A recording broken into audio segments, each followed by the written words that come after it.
Good morning, everybody. It is Man Coverage, October 9, 2022. We're talking college football, week 6. Knoxville Nate, James Bonneville, the quarterback, Steve Bellisari. How you gentlemen doing this morning? Good, man. Happy to be here. Thank you, gentlemen, for joining me. We got a lot to unpack today. We're going to break down, obviously, the big win in East Lansing.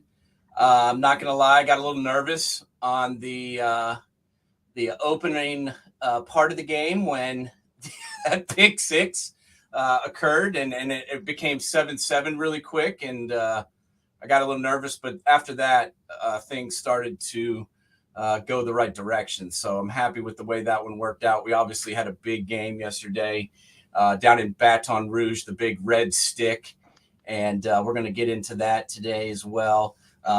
But first, I think we need to discuss what happened down in old Tuscaloosa last night. We had a matchup that was supposed to be a little higher rated than it ended up being, with Texas A&M having already lost several games.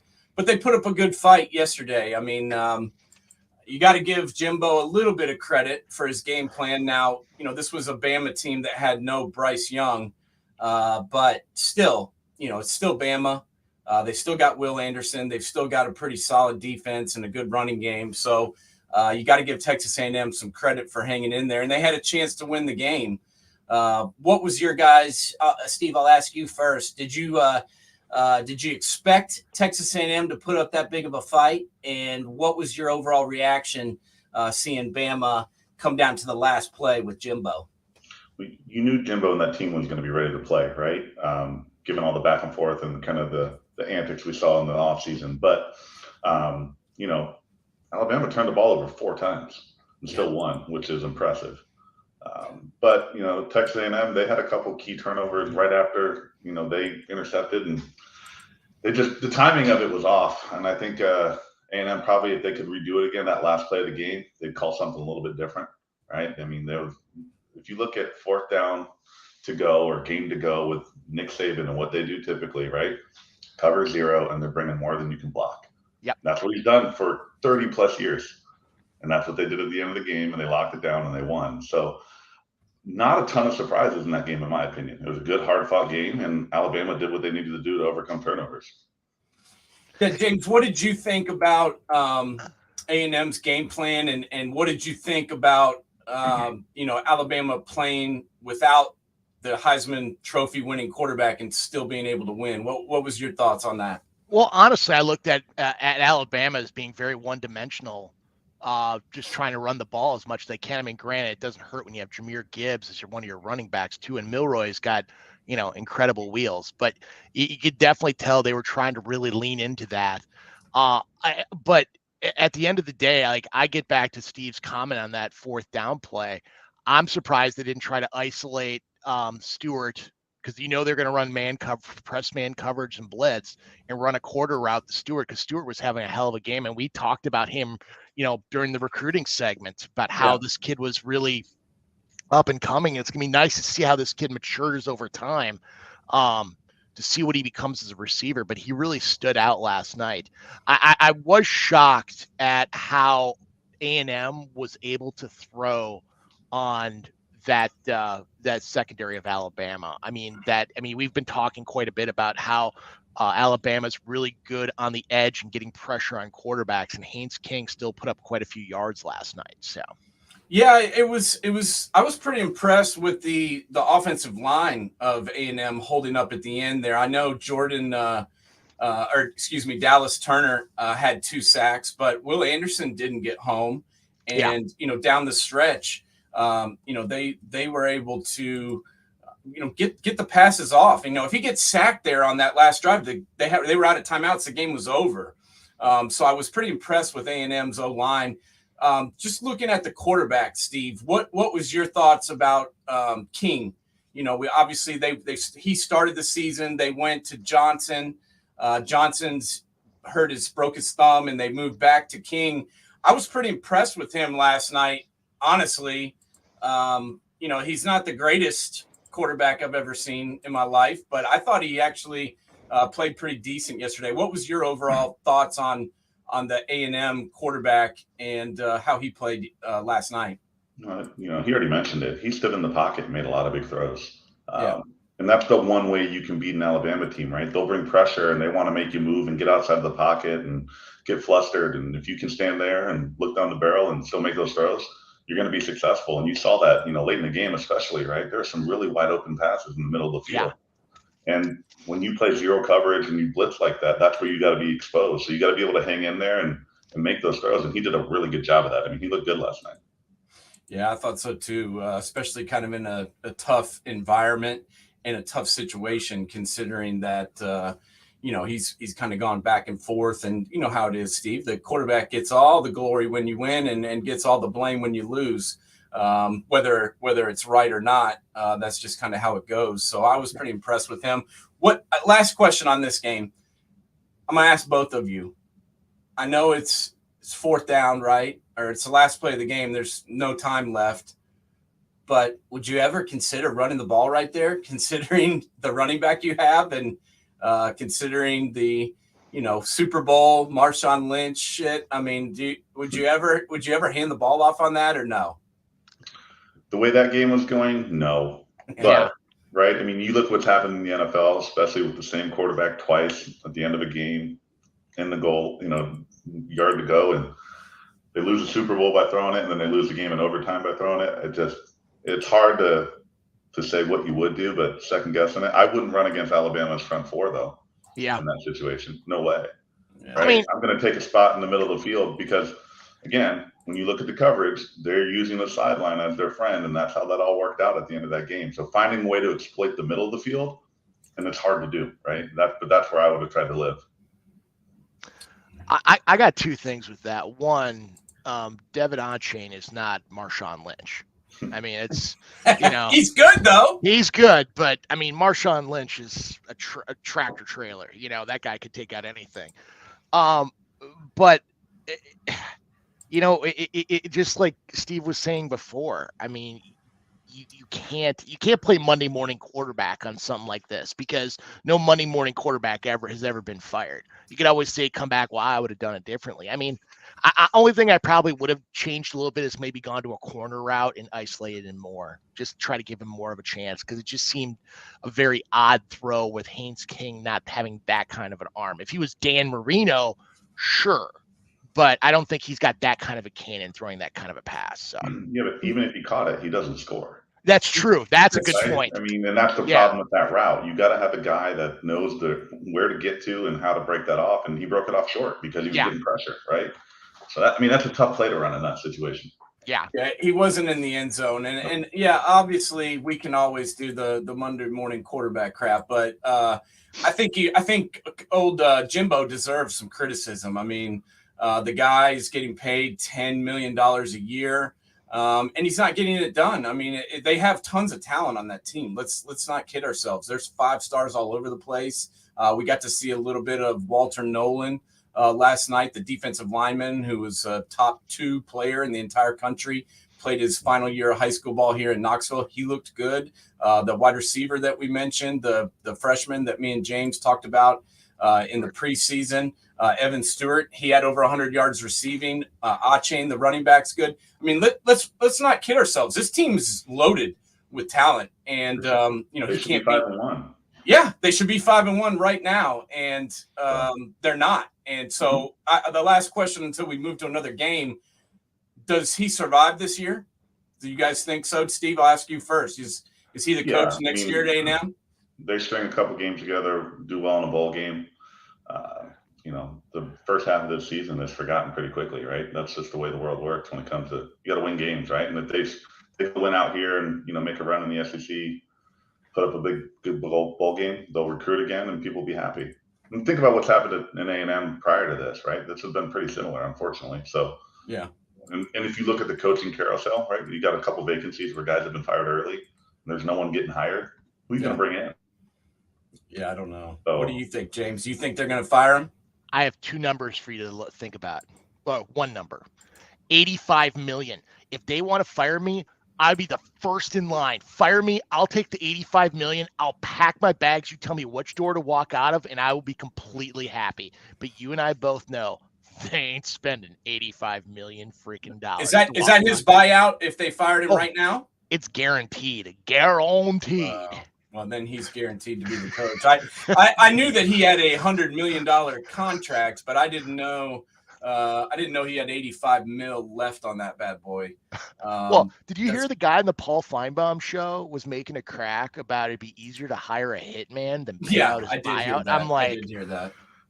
I'm like, it's as dumb as the guy from Toomer's Corner saying he killed the tree. He killed the tree. I'm like, man, you're a moron. What an idiot. Who commits a goddamn crime and then calls a national radio show and tells everybody, and then gets arrested for attempted murder on a tree? Only Auburn and Alabama fans can pull that off. My God. You can't make this shit up. Hey, but $85 million, I'd be more than happy to be fired. I'll walk out the door smiling.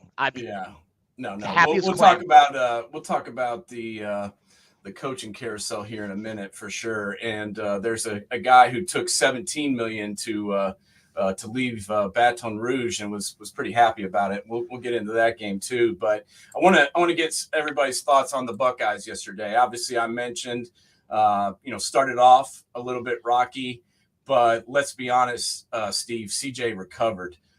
He only threw 5 incompletions all day, and he had 6 touchdowns. So this offense, to me, has just been phenomenal, especially considering Travion's been hurt, hasn't played. He played last night and played pretty well, but he hasn't, been consistently in the lineup. He's been banged up. Jackson Smith-Njigba hasn't played really since the 3rd play of the game. And to see this offense continue to roll like it has been ridiculously impressive, in my opinion. I think it all starts, in my opinion, with the QB and up front. This offensive line is head over heels better than it was last year, in my opinion. Moving Paris Johnson to left tackle, DeJuan Jones, I think, has gotten better. The interior guys have played well. What was your thoughts yesterday, Steve? I'll ask you first on the Buckeyes' performance, the offense, and what they've been able to do without some of their stars in there. No, I agree with everything you said. I mean, if you look at the start, it was the first road game of the year. So new schedule for these kids and something they haven't experienced yet. And hey, you knew that Coach Tucker was going to have that team ready to go. Yep. And they came out and gave a couple good swings at first, but then we got right into groove and did what we did. I mean, we dismantled them. If you go look at the stats and look, I mean, we kind of did whatever we wanted, right? I think we averaged 5.5 a carry, right? And it all starts with that group up front offensively. But what I'd like to see too is now we're starting to add a little wrinkle here and there every week, right? And you kind of notice that, like we're adding a new little bit of motion or different things to set some things up. Actually, we're running some plays that Alabama ran against us in the national championship game a couple of years ago, right? So it's interesting to see how we're continuing to evolve, but we're not even full speed yet, right? Yeah. We're banged up in the back end. We're running back by committee, and our best receiver hasn't even played yet. Yeah. But what Marvin Harrison Jr. and Fleming and Smith and Vic, I mean, what they're doing, forget about it. Who do you pick? Yeah. I mean, the last touchdown. Who do you try to shut down? I mean, I don't know who you try and take away or roll your coverage to. I mean, I have no clue. Well, and if you look at the last touchdown pass to the Harrison Jr., they had him double covered. They were doing brackets, right? So that corner didn't do his job. He was supposed to force him inside. He saw the safety coming down. He still beat him to the outside and caught a fade. That shouldn't ever happen. He was double covered. So it's a good thing, a good problem to have. No doubt. And if you look at the stat line yesterday, James, Egbuka had 5 catches for 143 yards. Marvin Harrison Jr. had 7 catches for 131 and 3 touchdowns. And then, holy shit, Julian Fleming has showed up to the party.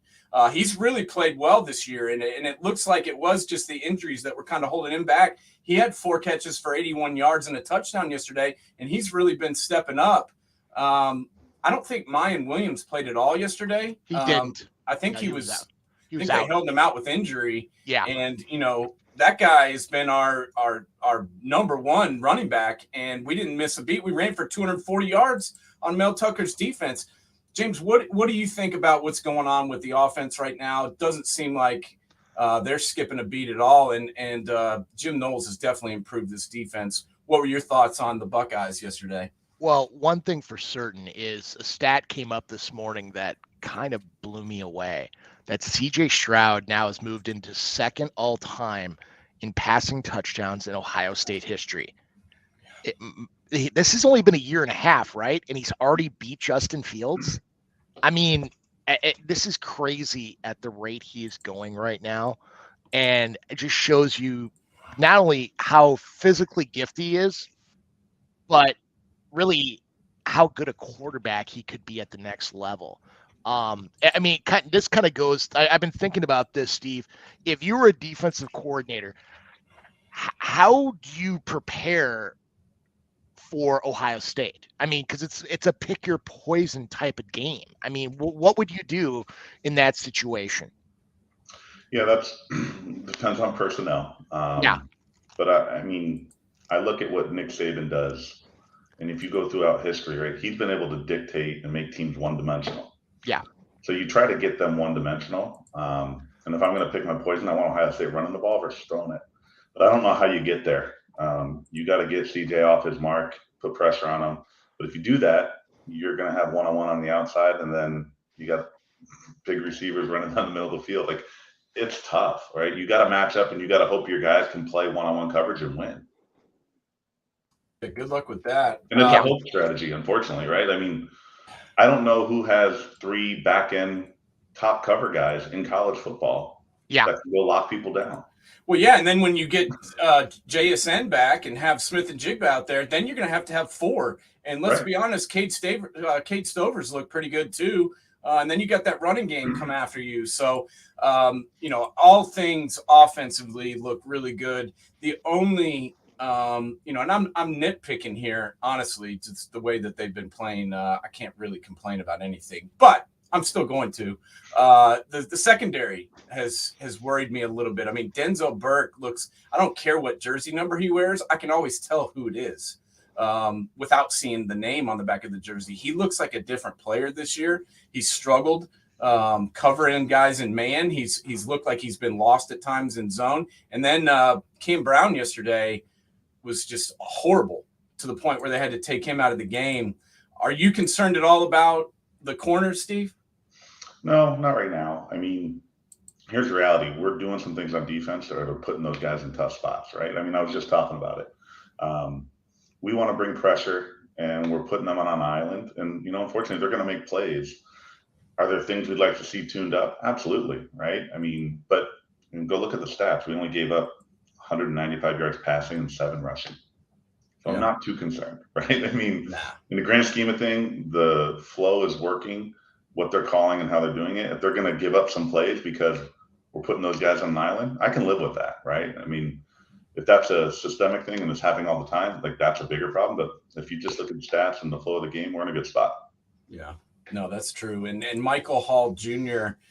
has just been a beast all year. And Tommy Eichenberg, oh my God, that guy he's a phenomenal linebacker. I mean, I'm starting to put him up there with I hate to say this, but I'm starting to put him up there with, Hawk and Spielman and Katzenmoyer and Matt Wilhelm and everybody. I mean, he can cover. He can stop the run. Jim Knowles knows what the hell he's doing, and it looks like a completely different defense. Bonneville, what did you think about what Knowles has done so far defensively? Well, I mean, unless you're Helen Keller, you could see this as an upgrade compared to last year. Like, you're not running base stuff all the freaking time. It's an upgrade. And, quite frankly, I think it allows these guys to utilize their skills. I mean, you've been talking about Eichenberg. He's been, ever since that bowl game last year, where he seemed like he was everywhere. It's been a complete change where the linebacker play early on of the year. I mean, heck, the Oregon game, the Minnesota game. I mean, they couldn't find the hole if they tried. It was tough. And they just seem like there's a lot of insurgents on this team to be a lot better this year. And quite frankly, I mean, you look at the state of where the game's at right now. I'm still kind of shocked. Like we talked about last week, why weren't they picked number 1? I mean, Georgia barely beat Mizzou. I'm sorry, Mizzou sucks. Yeah. I mean, Alabama beats A&M, and I know what's going to happen. They're going to trade a few votes. They're going to keep Ohio State at 3. And yeah. The reasoning being, they beat Notre Dame by 15. Last time I saw, they were number 5. Yeah, they're falling back a little bit, but that doesn't matter. When we played them, they were ranked number 5, and we beat them in the opener. I mean, the opener is always going to be a little bit suspect as far as execution and all that. But they won the game, and I thought played pretty well. And I've never, as I said that next day on Sunday after the game, I've never seen a team beat a top 5 team and go backwards. I've never seen that in my life. Mizzou. Yeah. I mean, come on. Mizzou's just not good. Yeah. It's a freaking joke, and we all know it. But as long as we keep winning, they can do whatever the hell they want.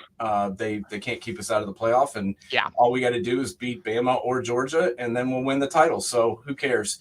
The biggest question I've got for you boys is, the Big Ten is expanding, thank God, because the Big Ten kind of sucks this year, in my opinion, except for, Penn State's look good. Obviously, the team we're not going to talk about has continued to win despite not looking great. But the 2 teams that are going to join the Big Ten have actually looked really good. And I'm talking about USC, obviously, and UCLA. Nobody picked UCLA to be any good this year. I thought they might have a chance with DTR coming back. I love DTR, as James knows. Dude is a badass, and he looked like a badass yesterday, taking out Utah. Utah's a good team, and DTR went all over them for 4 touchdowns. I think some people didn't think DTR could really throw the ball, but he can. He also can run it. I'll ask you guys both. I want to get both your opinions. James, you can go first. How good is UCLA, and how good is USC? And do either of these teams have a chance to go? I mean, we got a lot of football left. Obviously, we're at week 6. But I didn't really expect. I thought UCLA would be improved. I thought USC obviously got a bunch of transfers, but they both look like they've got a chance. What's your thoughts on those 2 teams that are undefeated? Well, I mean, you look at UCLA's schedule on the way out. Well, first off, I mean, this is once again a testament to Chip Kelly's line of scrimmage play. I mean, everybody keeps talking about the quarterback, the running back, and their speed on the outside. What they don't talk about is how he really built strong line play on both sides of the line of scrimmage. And that really showed last year when Charbonnet was running the ball with DTR. I mean, that game against LSU, I mean, heck, Montana was too small compared to some of those holes they were getting. And you look at the rest of the schedule on the way out, at Oregon, which, going up to Eugene's always pretty tough. But then their next hardest game is USC at home up in Rose Bowl. I mean, there's a chance you could see UCLA maybe being that 4th team, or USC being that 4th team in. Everybody downplays them because they struggle against Bowling Green to begin with. They struggle against South Alabama. But since then, I mean, they've been just trucking teams. I mean, DTR is just playing phenomenal, is really having a very good year that's quiet. I mean, it's almost reminiscent of Robert RG3 when he won the Heisman that year. But what are your guys' thoughts? No, you bring up a really good point. If you go back to Chip Kelly's heyday at Oregon, they were running the spread, but they were running the ball. They weren't, and they were downhill, hit you in the mouth. They just did it differently, right? Now everyone's kind of adopted that. And that's the one thing I've noticed the most about UCLA when I've seen them play is they're physical again. They have not played like that in a long time. Oh, right? yeah. And Coach Kelly's finally got them going in that direction. And if you go look at the stats, we'll call it the top 5 teams, undefeated teams in the country right now. They are able to run the ball and create turnovers. So if you think of where USC and UCLA is at, they're doing that, and that's why they're undefeated right now. So, I mean, football is a really simple game, complicated by dumb men, right? Bottom line is you got to line up and be able to run the ball. And this is where Ohio State's dangerous. You look at what Alabama did last night. They overcame 4 turnovers, and when they had to run the ball and they were one-dimensional, it didn't matter. Yeah. Right? And that's what's going to win. I mean, I hate to say it, but Michigan's doing that too, right? Yeah. They had a really sloppy game. And then second half, they committed to the run and they won 21-0 second half. So go look at the top teams right now, what they're doing. Yeah, they can throw the ball, and yeah, they got all these star athletes, but at the end of the day, they're playing good defense and running the ball. Well, Steve, talking about that Michigan game, don't you think it kind of got in their head after Mike Hart had that seizure? Because I remember watching when Coach Kill had seizures at Minnesota, and I mean, you just looked in their eyes and they were gone. Like some of the players that weren't used to it, they struggled with it because that's one of their brothers, Yeah, think about how much time you guys spend together. Yeah. And I mean, from the top guy to the bottom guy, anyone that has something like that happen, you're going to be affected. Yeah. But again, they overcame it and they kind of went back to their roots and said, okay, well, how do you get through this? You got to be able to run the ball. Yeah. And that's where, if back to the USC UCLA thing, if I had to pick one of those two teams right now that I see making a deeper run, it's UCLA because of that. Yeah. USC's got the star power. They got the playmakers, but they got to get a 4th and 2 and everyone knows it. Yeah. Can they do it? And right now, UCLA's shown a little bit more than that for me, but they're both really good football teams. And the fact that they're going to be coming to the Big Ten will be good. It'll be really interesting to see how those guys react coming to Penn State in November. Yes. Playing Minnesota in October. Right. You got some of these recruits that literally have never seen snow. I never saw snow until I went to Ohio State, right? Not a lot of snow in Boca Raton, is there? Right. Oh, what? That's a different animal. It sounds silly, but it's true. I mean, you heard everyone complain about the Dolphins because they put the opposing team in the sun. That's an advantage. You got to use it, right? So it'll be interesting to see how that plays out in the future. Yeah, well, this UCLA team can travel. I mean, it doesn't matter what the weather is. You got DTR running the read option, and you got Charbonnet. We talked about him last year, James. This guy is a beast. And, he was sharing carries with Britain last year. But this year, he's the man. And yesterday, Utah, I don't know how great they are overall, but they're a pretty decent defense. And he ran 22 times for 198 yards. I don't know if you're a math major, but that's 9 yards a clip. That's phenomenal. And, he still threw, I think DTR had 4 touchdowns, but they didn't really even need to throw it. They can get it done. So when you can run the ball, you're in good shape, and that's gonna travel no matter who you play or where you play when you can run the football like that. So we'll see if they can continue what they're doing. But I've got to be honest, I didn't think they would both be undefeated at this point. One more thing before we leave. Did you guys see that highlight from the Washington game last week where they did DTR did an RPO and he kept it, and the linebacker and the quarterback targeted each other. He basically did a whoop, and then they both hit each other, and he walked in. It was just like, holy crap, that guy's ankles are freaking strong. My God, I'm surprised the ref didn't throw a flag and he checked both the defenders for targeting each other. Yeah, I don't know about that, but I did post that on our Twitter page, so you should take a look. That dude's a badass, man, and I think he's gotten better each year. That's why UCLA is where they are. Is my opinion is they got a veteran quarterback who has been there for what seems like 10 years. And he's actually continued to improve. So, Chip, you may not like him, but he does know what he's doing. I always think back to that coaching staff that had Ryan Day, Chip Kelly, and Dan Mullen on it running the offense. And I'm like, holy shit, I would have loved to have been a guy playing offense on that team because they had 3 guys that knew how to get it done.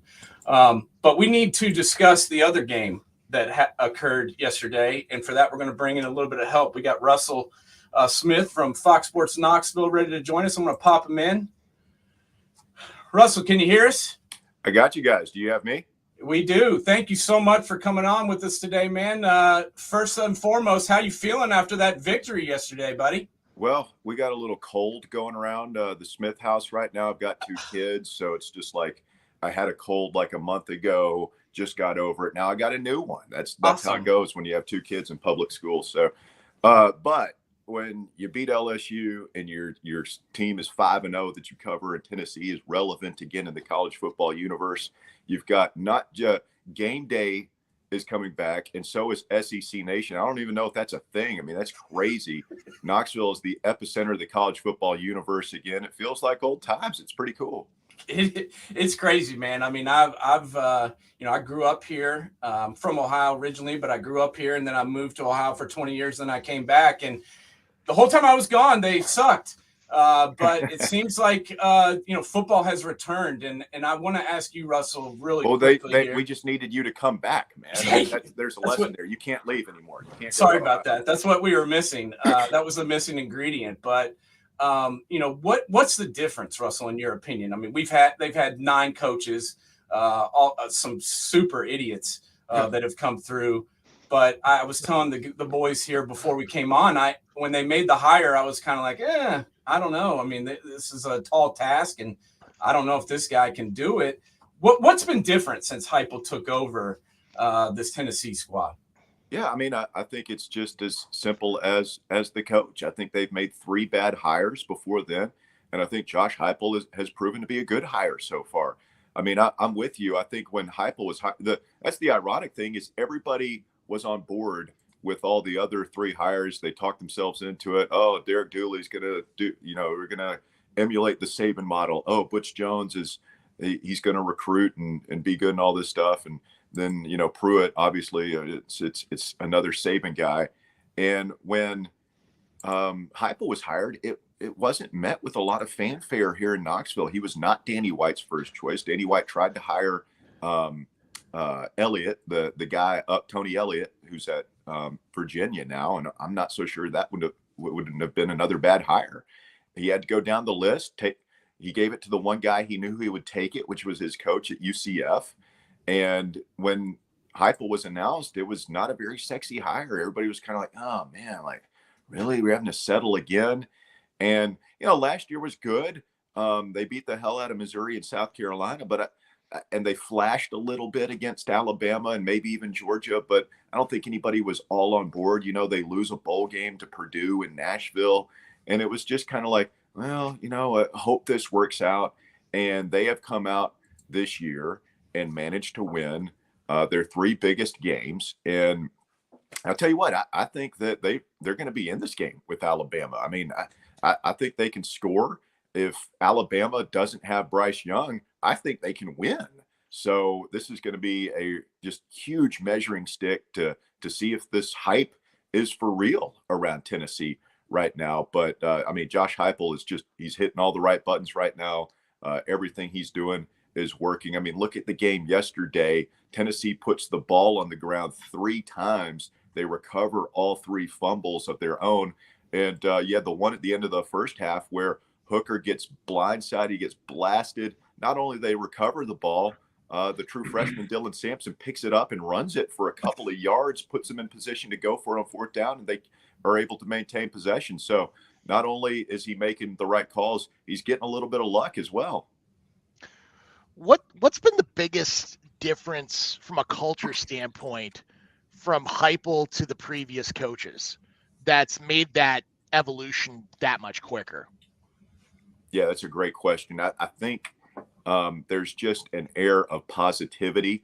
I think Heupel has allowed this to become a squad, player-led team where, previously, and, we won't go through all of them individually, but let's just talk about the last guy, and that was Jeremy Pruitt, ruled with an iron fist. I knew guys who were on that staff. He was not a pleasant guy to work for. He belittled people. He belittled his subordinates, his assistant coaches. His players did not have close relationships with him. And I don't know that Heupel is the most happy-go-lucky guy, but he kind of, I don't want to say has a hands-off approach, but he lets the players lead.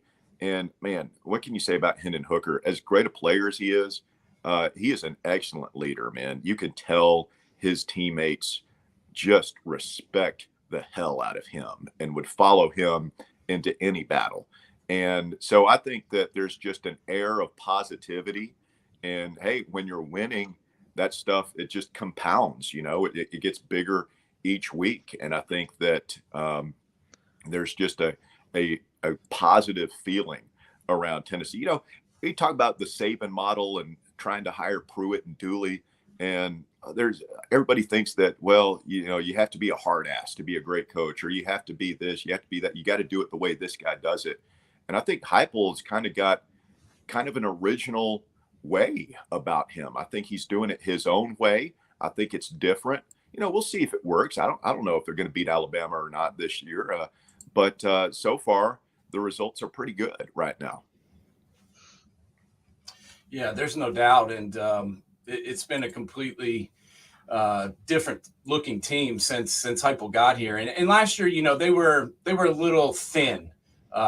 Let's saying it nicely. I mean, at some positions, the starting lineup was pretty good, but when an injury occurred, you could tell the drop off was substantial across the board. But the biggest thing was figuring out the QB. And Steve, I want to get your opinion. Russell brought up a great point. The quarterback makes a big difference, and when you've got somebody back there that can, call the right reads and get you in the right play and throw it and run it like he can, that's a big deal. What are your thoughts so far watching Hooker, and how good do you think this guy can be? So I want to expand on what Russell said about the coach. That's how Heupel played when he was at Oklahoma, right? They won a national championship, and he let his players play. It never was about him, right? And that's what I think you're seeing right now from his coaching. Right? It's about the team, it's about the players, and I'm obviously a little biased, right? As a former quarterback, you love to see that. I think he's doing a really good job, and in particular, you're seeing that in the play of his quarterback, right? You can tell, and I'm not following Tennessee football as closely as you guys, but I'll tell you right now, just what I've seen and their interactions, and you can see how they're communicating. That's showing up in his play, right? And a couple of times he got lucky, but that's neither here nor there. He's always in the right position to make those plays. So there's a huge difference that I've seen this year versus last. And if I look at, going into the next week for Tennessee, they have as good a shot as anyone right now to win that football game. And if they're going to continue to run the ball like they did yesterday, right? They were good on fourth down. They had good third down conversions. They do that against Alabama, especially the way Alabama's turning the ball over right now. That's a recipe for success. Yeah, there's no doubt. I was sitting there thinking about it. When's the last time you've had this type of meaningful game in Knoxville? Like, I'm struggling to try to remember that, where the hype has been this big. I can go back to the 90s, but I know there's been games since then. There have been big games here. We were talking about this on our post-game show yesterday, and I think unless I'm missing something, unless I'm glossing over something, I mean, this is the first time Tennessee and Alabama have both been ranked since, I want to say, 2006 or maybe 98. It's the first time that they've both been undefeated when they played since 1989. Holy crap. It seems like hyperbole, and I didn't want to, put too much into it yesterday, but the more I think about it, I think this is the biggest game in Knoxville since the 1998 Florida game, which is, everybody kind of recognizes as one of the, if not the best, one of the 2 or 3 best games ever at Neyland Stadium, or biggest games. Now, if Alabama comes in here and blows Tennessee out, then nobody will it won't go down as a big game. But with everything riding on it, I think it's absolutely huge, which again just speaks to Heupel and what he's done. Like, nobody thought that Tennessee would be in this position, and this wasn't even a conversation, something we were thinking about in the offseason. So it's just a tremendous opportunity for Tennessee and Heupel. Right now there's a lot of hype, there's a lot of swagger around the program. Fans are happy, and I think the rest of the college football universe is kind of like, they're kind of, okay, all right, Tennessee, I see you. If they win this week, everything changes. It's like you beat Alabama at home, the number 1 team in the country. I call it what you want. I think Tennessee, it's kind of like you've arrived. You're in the conversation for a conference championship. You're in the playoff conversation. You've gone from a cute little upstart to part of the national title talk, which just sounds crazy to talk about, but it's the truth. Yeah, no, it definitely is. And the hype is real. And, it was kind of interesting and nice to see, usually Tennessee's the ones paying all the coaches and shelling out cash to guys that are on the opposing sidelines or whatever. But what I really loved yesterday was watching old Beauregard down there on the field while they're getting their ass kicked, and thinking about how LSU's dropped $27 million this year on the Raging Cajun who left the door, the Eddie Orgeron. He got $17 million to leave, and they paid Brian Kelly $10 million to come in, and they're still getting their ass kicked. So $30 million doesn't get you as far as it used to, apparently. But I was blown out by that game yesterday. I couldn't believe it. I thought they would beat LSU, but Russell, I got to ask you, did you envision a shellacking like we saw? No, and the most impressive part to me was the defensive performance. Yeah. I picked Tennessee to win 41-38 on our show Friday. I thought it was going to be a close game. I thought it was going to be a shootout, mostly just because I didn't think Tennessee's defense is very good at all. And so to have LSU shut out through the first quarter, only 7 points in the first half, held to, I think it was something like 50 yards rushing, 5 sacks, 9 tackles for loss. Secondary still gives up some yards through the air when the quarterback has time. There's yards to be gained against Tennessee's defense, but that was the biggest surprise to me. I thought it was going to be a close game, and so that was really impressive. You know, if Tennessee starts defending now, I mean, look out. I thought their defense was very bad, quite frankly, coming into the game, and so that was a huge surprise to me. There were a lot of fans, I think, last week talking like, I think Tennessee can blow these guys out. And I was always, whoa, let's pump the brakes. But it happened, and so that was kind of a conversation changer. Was it more of a surprise that it was in Baton Rouge, since it's such a tough place to play? I mean, it's obvious LSU is kind of degraded a little bit, their talent from the change in coaches. Or, I mean, what are your thoughts on that? Sure. Baton Rouge is a very difficult place to play. Anybody who's been down there knows that it's one of the loudest stadiums and most hostile environments in the country. I think, again, Tennessee, Lady Luck, smiling on the Vols. That should have been probably the matchup of the day. I know the CBS gods were probably happy with the way Alabama and A&M ended up, but that was 24-point spread, and Tennessee gets to play there at 11 a.m. local time. Yeah, it is not the same place. Yeah, 11 a.m. local time as it is 7 p.m. local time. Those folks hadn't gotten the opportunity to get lubed up just yet. Yeah. The difference, Tiger Stadium between 11 a.m. 7 p.m. We're talking about Mars and Venus. Those are two different planets. So, yeah, I mean, Tennessee got very fortunate, and LSU fumbles the opening kickoff. Tennessee scores. It's 10-0 before you can blink. So even if those folks wanted to be rowdy, Tennessee takes them out of the game before it can even get going. So, and my God, Tennessee fans haven't traveled like that in some time. Jalen Hyatt, Tennessee wide receiver, after the game said, to be honest, it didn't even feel like it was a road game. There were so many Tennessee fans there. Vols absolutely took over Baton Rouge, took over the stadium.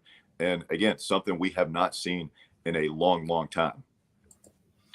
Yeah, there's no doubt. It's been a long time coming, and I'm happy for all the Vol Nation, because they've seen some rough times, and there's been a lot of coaches, there's been a lot of turnover, and it's nice to finally see the Vols back, because I remember when if the Vols didn't finish in the top 5 at the end of the year, it was a bad season, and that I was wearing little boy trousers when that occurred. So it's nice to see again. But Nate, don't sell yourself short. You're still wearing little boy trousers. That's true. Well, hey, these look actually more like mom jeans, but who's counting? The question I've got is, I'm looking ahead now to next week, and we saw Bama last night. Wasn't the greatest performance overall. It came down to the last play, and they easily could have lost that game. I'm glad they won, because it's going to make this matchup on Saturday even better, and I'm going to be down there soaking it all in. So I'm glad they won.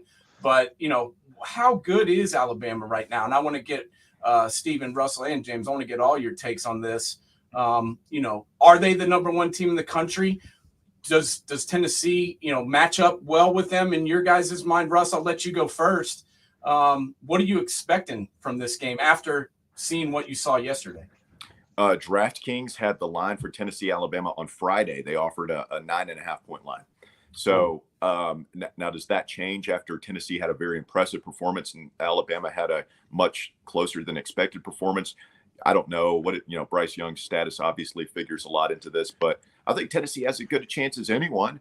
I watched a lot of Georgia and Alabama yesterday, and I did not see the juggernauts that we saw last year. I see flaws in both those teams. Now, I think, if I'm placing a bet today, I'd probably bet Bama and Georgia to beat Tennessee. But I think Tennessee has as good a shot as anybody. I think that, if Alabama turns the ball over, turnovers are going to be key in this game. Kicking game is going to be key in this game. I think Tennessee is going to be able to move the ball and score points against Alabama. And I just think the availability of Young is critical because Tennessee has shown now an ability to stop the run on defense. And Milroe was not very impressive throwing the ball yesterday. So I think that if Bryce Young cannot go and Jalen Milroe is starting at quarterback for Alabama, I think Tennessee can get some stops in there. And I think that you could see a close game. Now, if Young plays and he's healthy, then maybe we will get the 41-38 shootout I thought we were going to see this week down there in Baton Rouge. But to answer your question, I think Tennessee has as good a shot as anyone against the Tide. Well, Steve, I mean, if you're Hendon Hooker right now thinking about next week and Saban's going to take away something from you, what's your thought process going in? Automatically thinking you're probably going to have to audible to something else if you're running that Heupel offense. Yeah, if I look at what Tennessee obviously did this week, I'm going to try to duplicate that, right? Yeah. I mean, they were balanced, and that's the one way you beat an Alabama team, right? You got to be physical, you got to be able to run the ball, and Tennessee's been able to do that, right? They've been able to show that they can line up and be physical, which, candidly, in the last few years, they haven't been able to do that. So going into this game, I'm actually really excited for it because we haven't seen a Tennessee team like this in a while.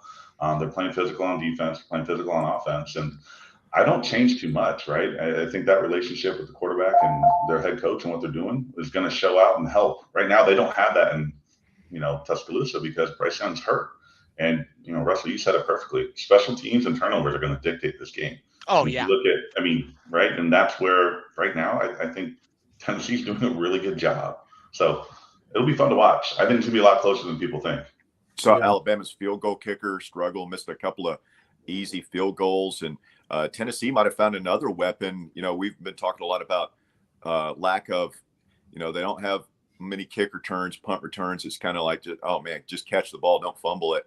D. Williams plays for the first time last year. He was the top JUCO cornerback in the nation last year. He's been out with a shoulder injury, makes his debut, just about takes a punt back to the house in the first quarter yesterday. So, yeah, I think special teams, that's been a bugaboo for Saban through the years, man. He struggled with field goal kickers and things like that. So that'll be a critical area to watch. Because he hasn't needed them, right? Yeah. They get the red zone, they score touchdowns.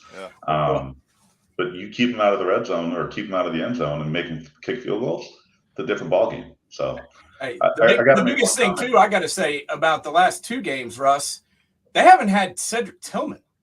Yes. And I thought that would affect this offense a little bit. I mean, did I think they would, fail to score? Probably not. But I thought you would definitely, feel his loss. And honestly, I forgot that he wasn't playing yesterday. I mean, I don't know. How do you not miss a guy that's that good? And, it's crazy. He's an all-American wide receiver, and you're absolutely right. It doesn't feel like Tennessee misses him much. And I think what it does is, sometimes a guy sprains an ankle and it's like, oh man, you're just rushing to get him back. And I don't think Tennessee has to do that because I think 100% of Ramel Keaton, who's been his replacement, is better than 90% of Cedric Tillman. So I think you can, you're better off just letting him rest and recover and recuperate. But yeah, Tennessee also played yesterday without their starting left tackle, Gerald Mincey, who's out with, I believe he's in concussion protocol. And somebody said, now, I mean, this could be debated, but somebody said yesterday on our post-game show that they would rather have, if they could only have one back next week, they'd rather have Gerald Mincey than Cedric Tillman. And, that on its surface just seems insane, but Alabama defense coming after you, rather have your left tackle, better pass blocker out there than your All-American wide receiver. I mean, it's actually a point that can be debated. I can imagine that Brew McCoy is like, his headspace has got to be much better since he's finally living up to the hype that has gone through his recruiting aspects. I mean, what have you seen from him? I mean, what I saw yesterday was, I mean, what people expected him when he was coming out of college, out of high school.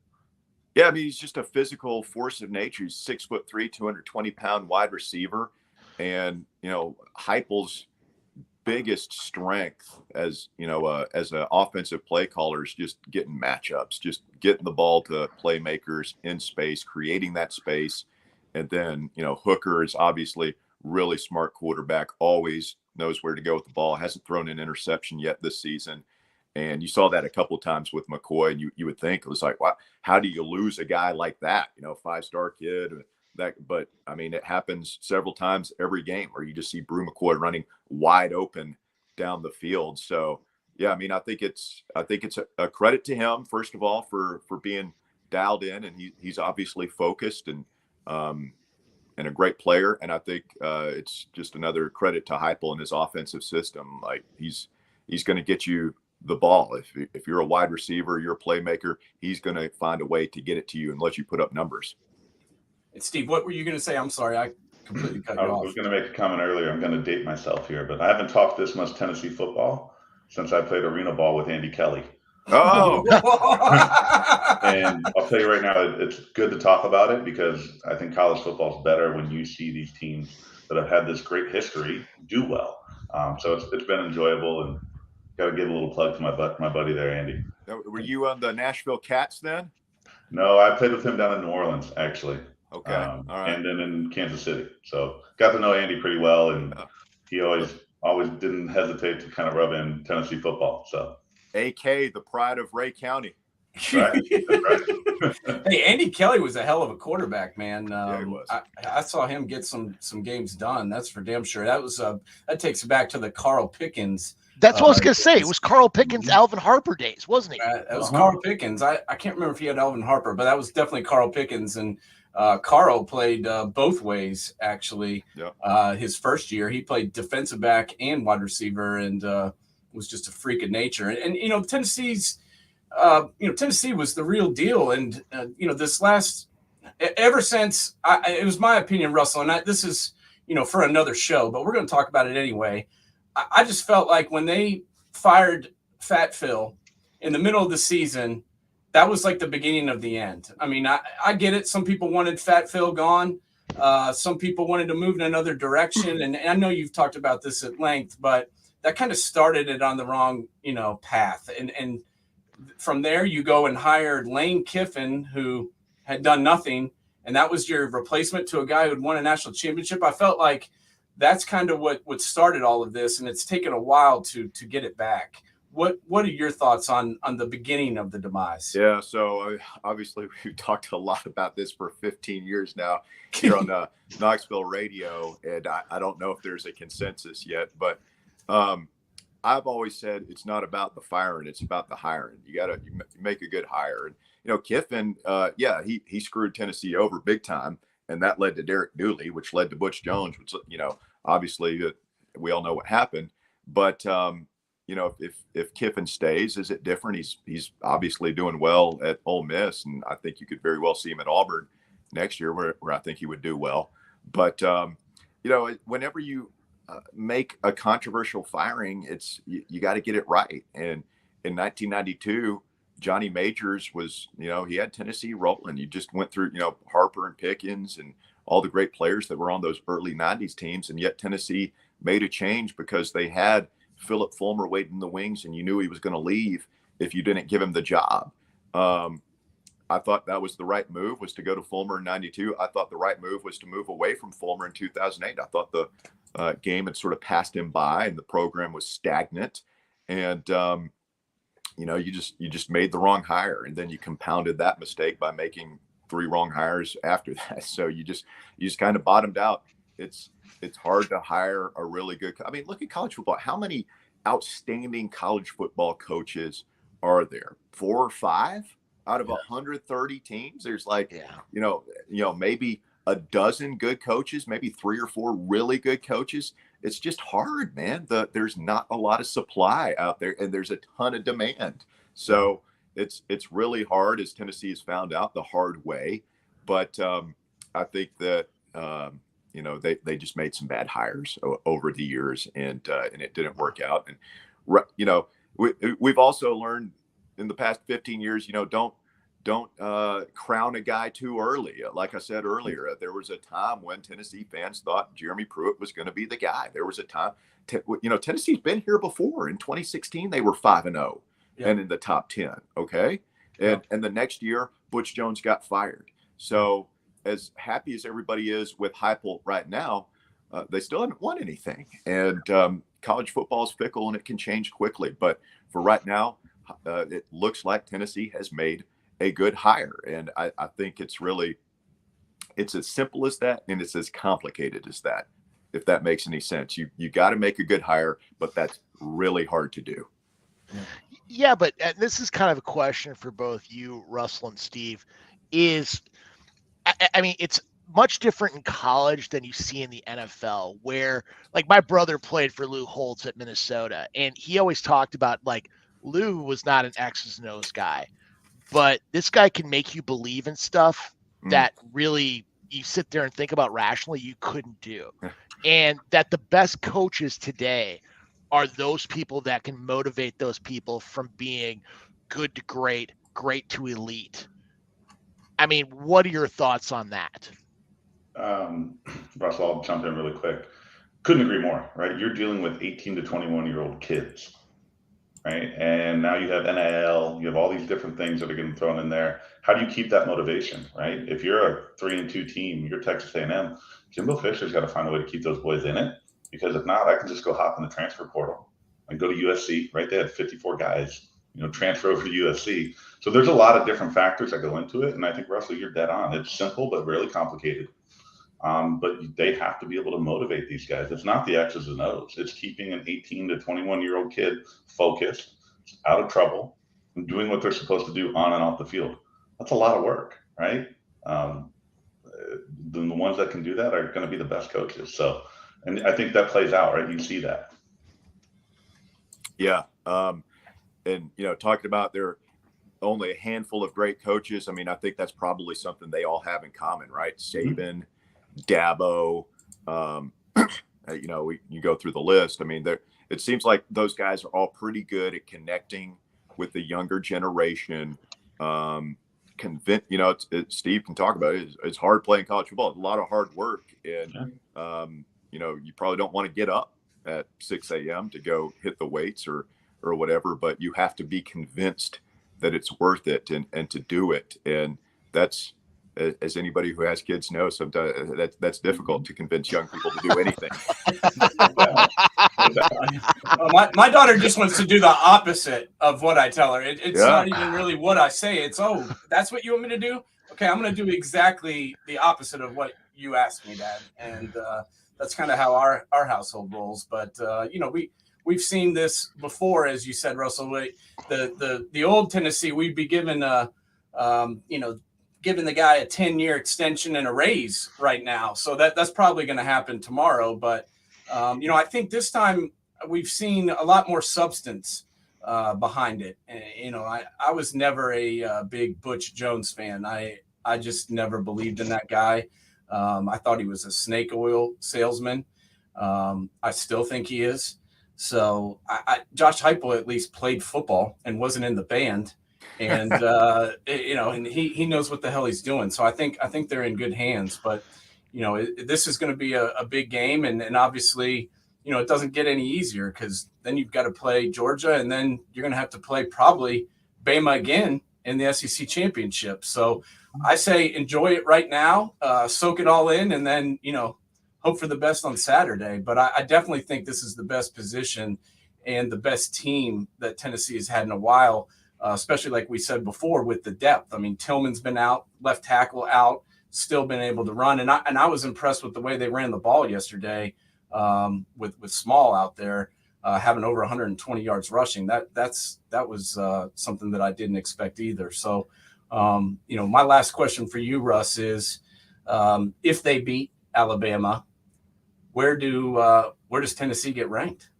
Wow. They pop up to 1. I mean, you beat number 1, you're 1, right? Yeah, I mean, that seems like a big jump. I don't know. I guess they're number 8 right now, so you've got 7 teams, including Bama, ahead of them. I mean, you could certainly make the case. I mean, that's sound logic. To be the man, you got to beat the man, right? That's damn right. If you're the lineal champion, you're the man who beat the man, then I think you put him up there. But I'm sure Georgia, Ohio State, Clemson will all have sound claims right there. I just think it's one of those things where if you win, you control your own destiny at that point. And so, who cares where you're ranked? Because if you continue to win, and then you're going to have the chance to play for it at the end. Now, I guess again, this is just uncharted waters for Tennessee fans. Like, I've never really thought about college football seeding and the advantages that gives. Yeah, I guess you want to be number 1 so you can play number 4, right? Exactly. That's just a conversation we've never had here in Knoxville. But you obviously have to play Georgia too. And again, I can't believe I'm about to say we're even having this conversation. Like, if you go 12-0, you win the SEC championship, which, I mean, ludicrous, but I guess that's the conversation we're having. Then you'll be number 1 at the end of the year. So that's, it's just good to control your own destiny from that standpoint. Hey, after yesterday's win, you're allowed to say it. I mean, just say it, let it out. A lot of football left to be played, guys. A lot of football. That's where we are. No, hey, no we're only halfway through. You don't stop the game at halftime. That's true, but this has been a good half for the Vols, and you might as well enjoy it, because who knows when you get it again. That's the best part about this game, is just the ride. It's the end. Say you do win the national championship or get to the end. But I mean, the ride is better than the actual ending itself, because it's just so much fun going through the ups and downs, and that's what makes this game so special. That it's part of us.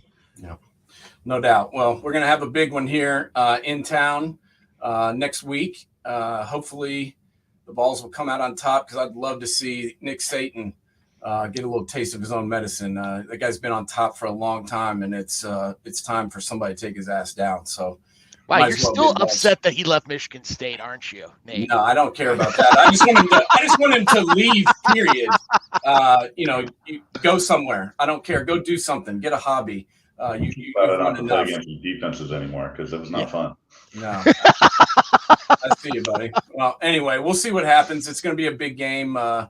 I think all eyes will be back on Knoxville for the first time in a long time. And as Russell said, it's first time both teams have been undefeated since 1989. I think that was Gene Stallings. I can't even remember.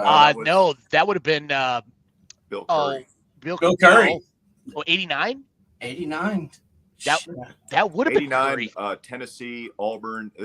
Okay, so we're dating ourselves, right? But this is back during a 10-team SEC. Yes. Arkansas and South Carolina, there was no SEC championship game. Tennessee, Auburn, and Alabama tied for the SEC championship that year. It was a 3-way tie.